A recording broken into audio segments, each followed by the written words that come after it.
আসসালামু আলাইকুম রহমতুল্লাহ। তো আপনারা অনেকেই জানেন যে বাংলাদেশ সেনাবাহিনীতে 2026 সালের সৈনিক পদে যে সার্কুলারটি হয়েছিল সেটা আবেদনের মেয়াদ শেষ। তো এখনও যারা আবেদন করতে পারেনি তাদের জন্য আরেকটি সুবর্ণ সুযোগ হতে যাচ্ছে।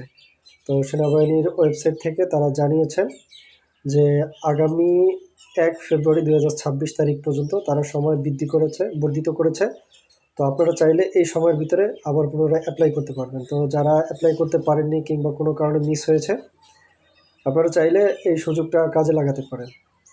চাকরির প্রস্তুতি, চাকরির বিজ্ঞপ্তি এবং জাতীয় বিশ্ববিদ্যালয়ের যে কোনো প্রকার আপডেট পেতে আমাদের চ্যানেলটি সাবস্ক্রাইব করে বেল বাটনটি অল করে রাখবেন এবং যে কোনো প্রকার প্রশ্ন থাকলে আপনারা আমাদের কমেন্ট বক্সে জানাবেন।